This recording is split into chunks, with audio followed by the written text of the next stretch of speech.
morning. So, if you do walk in front of the camera and you forget to duck, just wave and say, "Hi, Mom," look quietly.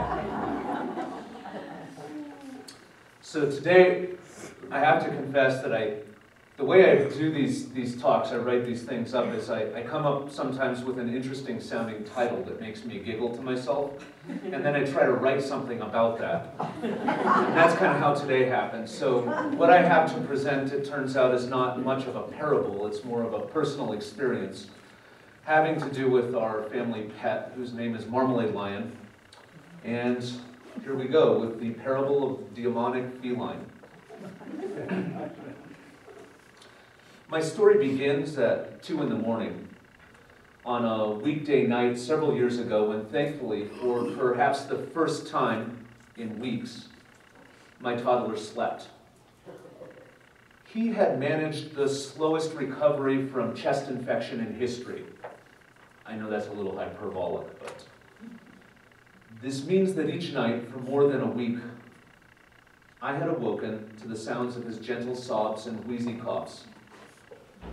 At intervals of several hours apart, I had risen from bed to comfort and care for him as he dozed off in my arms. This repeated night after unrelenting night. And each morning my alarm bellowed, pitiless, demanding, insisting that I rise and leave for work. On this night, however, he slept, meaning that I too could rest. So there I lay dormant in my bed, sleeping like a battle-weary veteran, when suddenly I was awoken by the tortured wail of an injured feline. I stumbled forth from the warm embrace of my bed with the same automaticity that drove me while I tended to my sick child. Down the stairs into the dark living room, off to the rescue. Super Mike was on the scene. Our cat had managed to drag himself to the back door. As I approached, he let loose a blood-curdling screech that filled me with concern. I searched for a switch and click. The light revealed a cat with no outward sign of injury or obvious physical distress. Apparently, he had just hit upon a new and unpleasant way to use his voice. Great, I snorted. The only thing he needs is to go outside right now. Can't believe I had to wake up for this. So the next morning I let everyone know what happened and carefully explained that the cat would not be permitted inside after sunset. My 2 older sons, however, sharing both the compassion of Albert Schweitzer and the lack of interest in rules common to all children their age, they had other plans. They continued to let this demonic beast into our house while I was upstairs tucking in my little bugaboo. The cat would secret himself, stowed away underneath a table or behind some furniture until 2 or 3 in the morning, when he would announce his desire to leave the house with torturous volume. This infuriated me.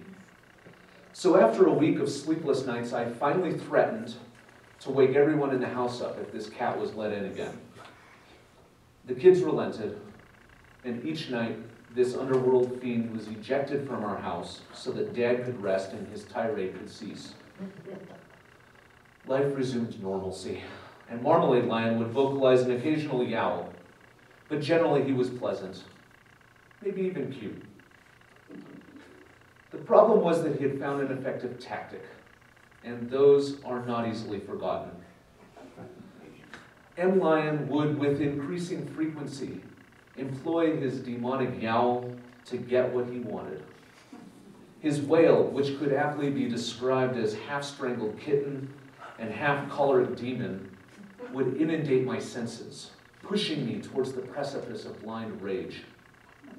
On and on this continued, day after grinding day, until that moment of inspiration, when Ivan Petrovich Pavlov's notion of conditioned reflex dawned on me with the loving embrace of morning sunlight, caressing the cold earth.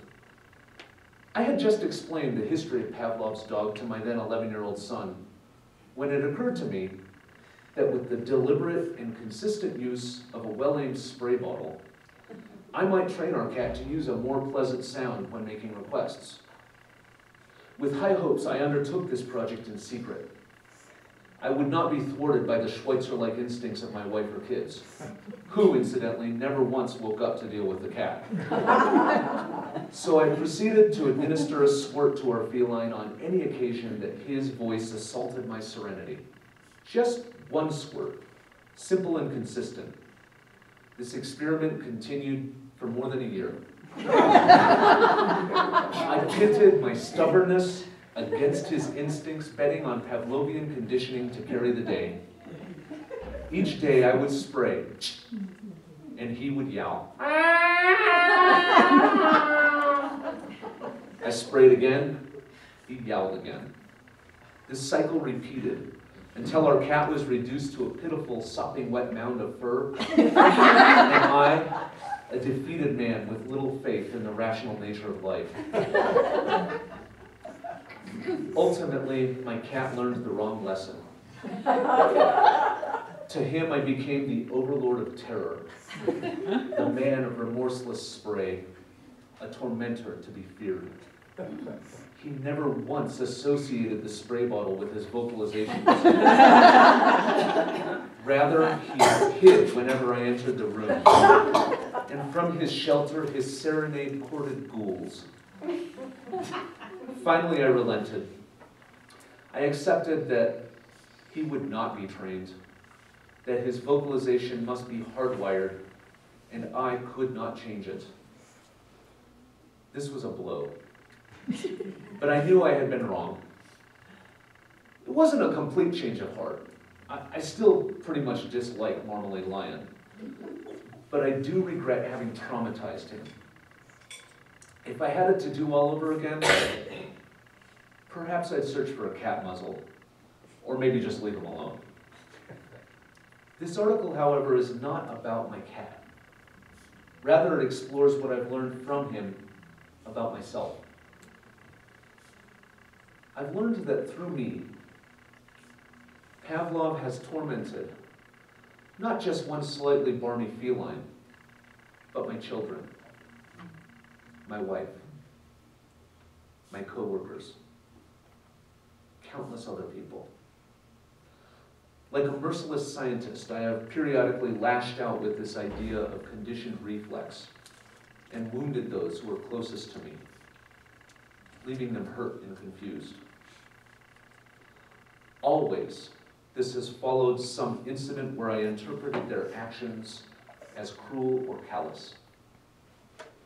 Usually they were simply trying to get something done as best they could, and they had no more intent of malice than my cat had when he wandered out in the middle of the night. Frankly, this bothers me. I could easily conclude, based on this insight, that I'm a thoroughly rotten person, that I have little or no self-control, that there's something seriously wrong with me. But I think my conclusion would be a little bit self-aggrandizing and erroneous. My reactions seem rather typical of people.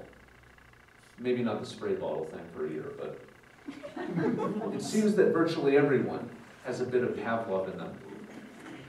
His retribution lurches forth from our bruised feelings and inflicts emotional pain on others.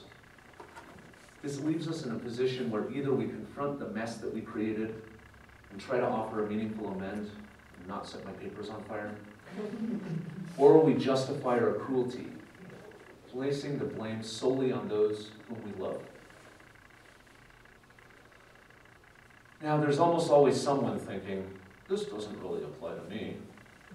In fact, more often than I care to admit, that person is probably me. Well, you're that person today. Just take a moment to consider these typical sorts of human interactions. A parent says to their co-parent, don't talk to the kids that way. You ask why I snap at you and criticize? That's why. You make me so mad. Stop talking to the kids like that, and I'll quit snapping at you. The other parent responds, give me a break.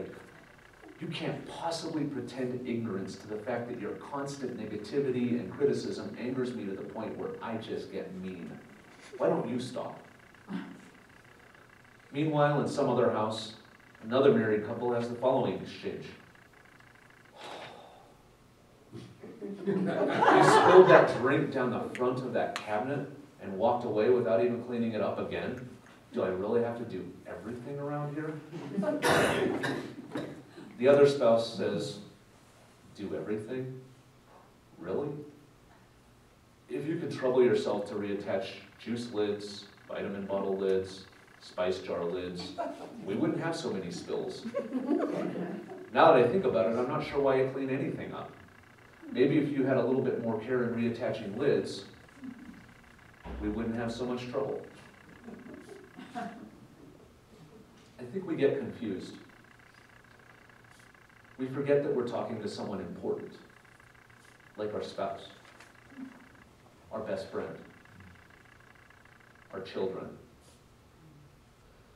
Instead, we act like we're dealing with some sociopath or rabid Nazi.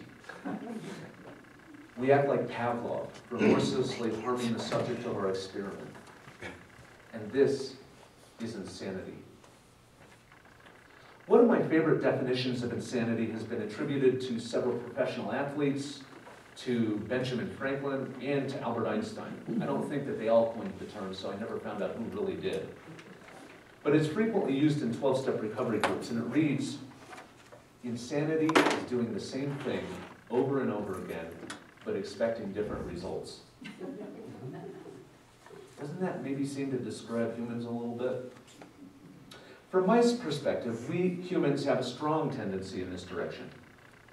We seem to have some pathological streak that compels us to believe that it is not only okay, but even advisable to treat people like this. Wait a minute. That person just acted like a complete jerk. I better make sure they know it. Maybe I can teach them a lesson. They'll never do that again. Then I suppose I should forgive them and comfort them, love them.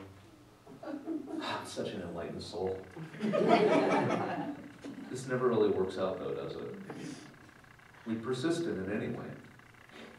You can see it play out in every theater of human interaction, spanning the gamut from close interpersonal relationships to international policy and cultural diplomacy. In my life, this oft-repeated drama plays out after dinner, during cleanup. Each one of my kids is unusually distractible. In fact, 2 of them have been diagnosed with attention deficit hyperactivity disorder. So every evening, right after dinner, we all head into the kitchen and begin the cleaning cycle. It's important to note that when I say we all begin cleaning, what I mean is that I begin cleaning while the kids saunter around the very small kitchen playing. My frustration mounts as I repeatedly ask them to please look at their chore list. If I'm not careful, this is the point where I become possessed by a fury. I begin barking orders and cause all pleasantry to dissipate. I plunge our kitchen into drudgery, cracking my whip, the remorseless taskmaster. Needless to say, this usually ruins the evening. So recently, my wife and I agreed to try and characterize dinner cleanup as time spent with our kids, a time to talk with them and enjoy their company. To be honest, this takes a considerable effort on my part. I often force a smile. Yeah, that's pretty clever. How's your chore list coming? A few seconds later, oh, that's pretty funny, but I'm not really sure you should put a dish towel in your mouth. Oh, that reminds me. How's your chore list coming? Now I understand that no one could reasonably be reminded of a chore list because they see someone chewing on a dish towel. This is a communication tactic, and my kids have pretty much never really noticed the transition. I suppose the reason I'm sharing this with you is that it points to something I think is important. For a few years now, I've been writing these sermons and delivering them to groups like this, which are filled with people who can make a difference. At some point, I had to contrast my actions towards those closest to me with the values about which I speak so passionately. And today's talk is the result of that insight. I believe that humanity's ability to coalesce around anything important is rooted in how we treat each other. I'm worried about the world that we're leaving the next generation. I'm worried about our debt, about our pollution, about our tendency to constantly be engaged in some military action. All of this seems completely overwhelming, and truth be told, I will not be able to change the world. I can, however, try to inspire the best in those around me. I can share my shortcomings, my struggles, my hopes, my dreams. Perhaps, if I'm honest enough, if I share enough hope, enough inspiration, enough passion, then someone else will do the same thing. They'll go share their dreams. We could start a chain reaction, inspire more dreamers. Cumulatively, this could cause humanity to change the world. So I'm here today because I believe that you can make a profound difference for future generations.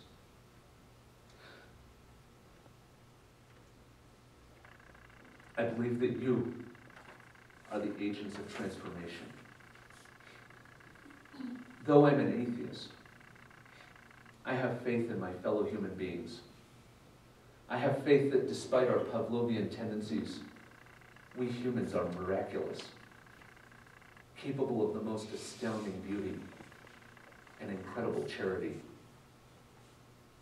You are my teachers, my heroes, my inspiration. I'm here to try and mirror back to you your own greatness. I'm here to try and inspire you to walk out into this world sharing that greatness on full volume. And one other note, as I was preparing to come here today, running around the house crazy, my wife has a health condition, I had to pause as the cat was sitting in the kitchen going, mixed up his food because he won't eat it unless you mix it up for him first. Pick him up, pat his head, and that actually stopped the yowling, much to my surprise. I did stare at the squirt bottle. And then his presence is much in evidence on my pants. I noticed that while I was sitting in the back. So I hope my message was well received today, and I thank you for letting me speak.